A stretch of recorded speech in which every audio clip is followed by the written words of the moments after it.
Well, hi. Today I thought I might do something a little bit different. I literally am on a break from work. I've got my afternoon break and I've got about 20 minutes all up to get through this. And so what I was thinking of doing is just some sample snippets. And maybe I'll make this a regular little thing where I just go through some samples, just give you my first impressions. It's not an in-depth review. Because some of these I may not go on to wear much more because I might not like them, or they might just not excite me very much for whatever reason. But I just wanted to use this as a way of forcing me to go through my samples because I have so many samples. And I still don't have that many samples compared to lots of other perfume reviewers. I'm probably in the hundreds. Other people are probably in the thousands.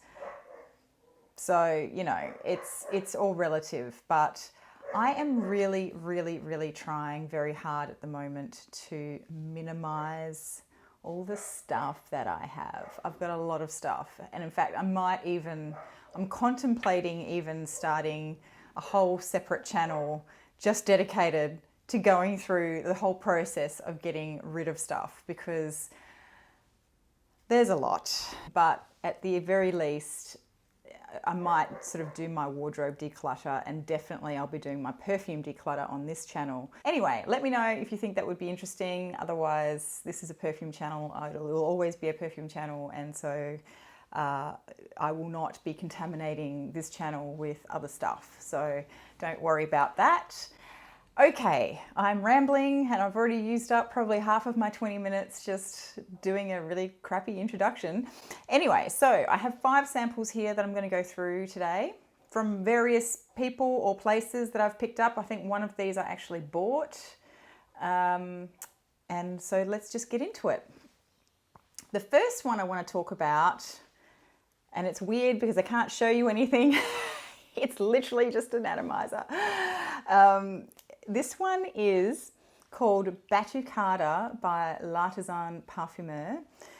I was tempted to try this one. I think this got sent with another bottle that I bought recently. Well, not so recently, a couple of months ago. I haven't really bought that much recently, not retail anyway. And I asked for a sample of this one because I was really curious about it, because it's kind of it's a white floral fragrance primarily. It's got a coconutty vibe to it as well, so it's kind of like a holiday, beachy, tropical kind of scent. But I was attracted to it because it has mint in it, and I actually really like fragrances that have mint in it, but I don't think it's done very well a lot of the time. So this opens really citrusy. I'm not going to spray it on because I've got other perfumes on that I'm sampling today. Oh. Sorry about the dog. I think the citrus is mainly lime because it smells like almost like a lime cocktail or mojito or something to me. It also has floral notes like tiara flower, so that's what sort of gives you that white florally tropical vibe. I was going to say chocolatey, tropical vibe. And then it also has coconut or coconut water in it, so it's not a super heavy, dense white floral. It's very light and kind of watery, if a white floral can be watery, but it kind of is, and it has sort of a marine, it's got an aquatic side to it as well, so there's a saltiness in there as well. So how does this smell to me? Well, when I put this on my skin the other day, it opened really nice and very promisingly, actually. And I was thinking, oh yeah, I could really dig this fragrance. It did have that tropical vibe which was the reason I was looking at it. And then it does have that aquaticness to it, which I normally don't like. Still can't say that I love it in this either, but I felt like I could maybe put up with it. And then it had quite a nice mint note to it. I mean, that opening with the lime and the mint, it really is lovely, and it really does smell like a lime cocktail of some description. But then it develops a skanky note. And I don't know if it's from the ylang-ylang or the tiare flower, or whether it's from the salty notes. Maybe it's all three of those things. But basically how it smells is that if you imagine that you were on holiday on a tropical island and it's really hot, and you've been walking around all day, maybe you've had sunscreen on, you've been for a swim in the ocean, and now you're sort of sitting on a beachside bar, having just been served up a lime cocktail, and you can smell all of those lovely things intermingling into your senses, along with an underlying current of body odor because you've been sweating all day, basically. That's what this smells like. And it's not bad. It's not how I want to smell on purpose, but it's not bad. There's something about it that is kind of alluring. So I don't think that I want to say that this is really skanky. There is definitely an element of body odor to it, but it sort of also still seems kind of classy. Sorry, I just had to go sort out the dog. So where was I? Yeah, I could still imagine a really beautiful, put together lady on holiday wearing this fragrance, and it seeming like it was the total most natural thing in the world for there to be that sort of just that slight element of body odor intermingling with all those other beautiful scents. So it is not a safe blind buy by any means. Not that I think that anything is really a safe blind buy these days, but I think that if you like that element of your fragrance seeming lived in, then this is probably going to be a good one. The next one is actually one that's really familiar to most people, but not me, because I've never really paid much attention to it, is Poison Girl by Christian Dior. So, I mean, I really love Hypnotic Poison. I also have the Pure Poison. So I thought, well, everyone loves this, or seems to. Most people do. So I was really curious to try it. As it turns out, I think I have smelled this a lot because I think that this fragrance smells very familiar to me once it's on my skin. Actually, even just smelling it out of the vial, it now has a familiarity to me. So I'm pretty sure there must have been maybe one of my friends or something wore this when it first came out, and I just didn't know that that's what they were wearing. It is super sweet. It is so, so sweet. And if you've watched me for any length of time, you probably know that I do like sweet things, but I don't like them to be too sweet. I don't like it to be too much. So this opens to me like orange jelly lollies, like jelly babies or snakes or something. And then not long after the opening, the tonka and the vanilla start to come in, which is nice, but it can also be a little bit cloying because the vanilla on top of that sugary sweetness in the opening, yeah, it can just be a little bit much for me. I wish I could remember what it reminds me of. What is it that you remind me of? I don't know. It's really bugging me. It's been bugging me for days because it's really taking me back. I'm getting a very nostalgic sense, or I'm getting a very strong familiarity with it and a sense of a period in my life, and I can't explain it. So overall, it's quite linear, really, once that vanilla and the tonka kick in, and I find that it is very vanilla-y after a while. Although that sugary sweetness from the opening with the orange, that definitely sticks around. It's like an almondy vanilla custard. That's with, when somebody's just put like some orange peel or something into the custard. That's kind of what it smells like to me. It's way too much for me, but I I actually enjoy smelling it out of the vial. A, because for some reason it reminds me of something in my past. And it's a pretty scent, but I just don't want to smell like that. So the next one is called Sorcery by a company called Oakcha. I hope I'm saying that right because it's a very odd name. And this one just arrived yesterday, actually. It was a sample from my friend Emma. Every time I smell it, I keep thinking so I'm going to compare it to a couple of perfumes, okay? And I don't normally, well, actually I do like doing that because it helps people to relate to it and to understand if they've smelled other things. But I'm also hesitant to do that because it doesn't smell exactly like the fragrances that I'm going to talk about. So this is a white floral fragrance primarily, and it's very sweet. And I feel like when I first sprayed this on, it reminded me on my skin of Jean Paul Gaultier Intense, Classique Intense. And I have that fragrance. So I went and I sprayed it on my other hand to compare them. Because this is very caramelly, it's very sweet. You definitely get the white florals and the vanilla. And yeah, so anyway, I decided that I would compare them because I thought it was Classique Intense that it was most similar to. Comparing them side by side. Oh, so for those of you who don't know, the Classique line is all based, I think, around Orange Blossom, if I remember correctly. Definitely white florals. But the Classique Intense is almost like caramel. It's almost like caramel and Orange Blossom. It's pretty over the top, but it smells really good.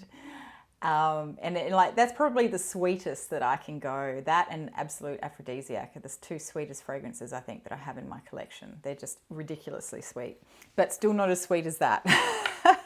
So anyway, so this opens very similarly on my skin to Classique Intense, but this also has a rose note in it, and that I think comes in and starts to make it feel a lot denser and a lot darker.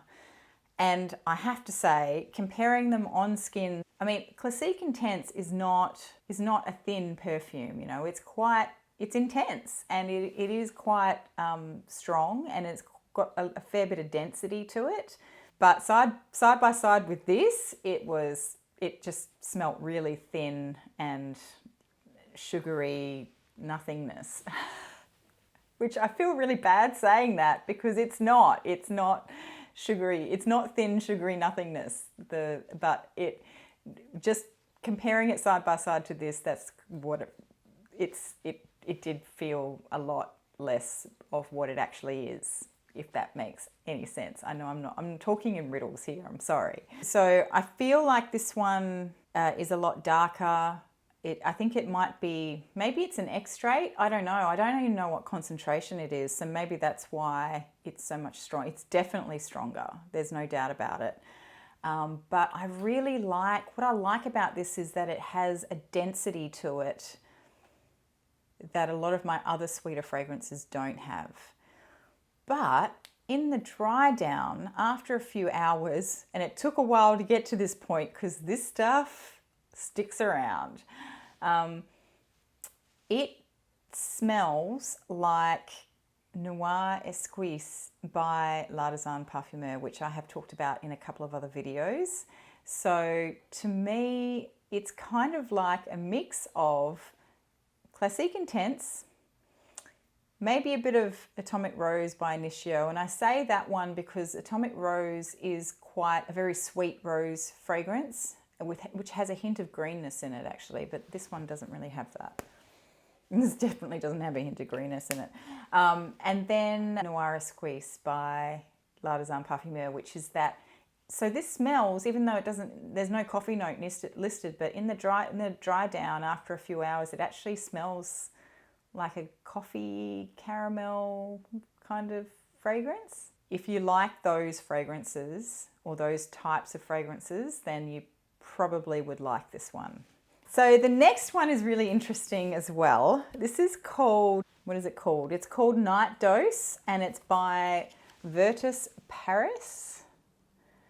I've never heard of this house, so I got sent a couple of samples from this house by my friend Jackie, and this one's really interesting. I like this one a lot. I have a few, as I said, I have a few from this house. I haven't tried any of the others. This is the first one I tried because this one has saffron in the opening, and I really like saffron, but it's got a massive list of notes. I mean, look at how many notes there are. It's huge. I'm not going to read them all out to you. Effectively, what this smells like to me, it's an amber scent to me, and it has... that saffron note is very prominent in the opening. And I also have another perfume oil.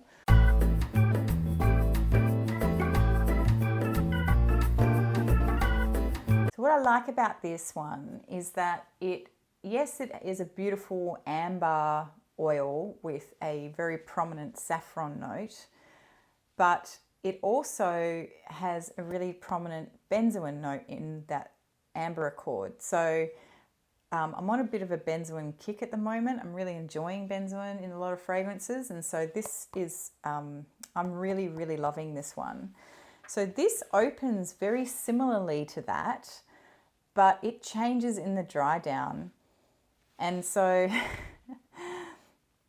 basically what it smells like to me is it opens like an amber with saffron. So it's very nice. If you like amber and you like saffron, the saffron makes the amber sort of smell a bit clean and less sort of fluffy. But then it, when it dries down on my skin, it smells like a clean hairbrush. So I don't know, I know that sounds really weird, I'm sorry, but that it is exactly like that. I'm not joking.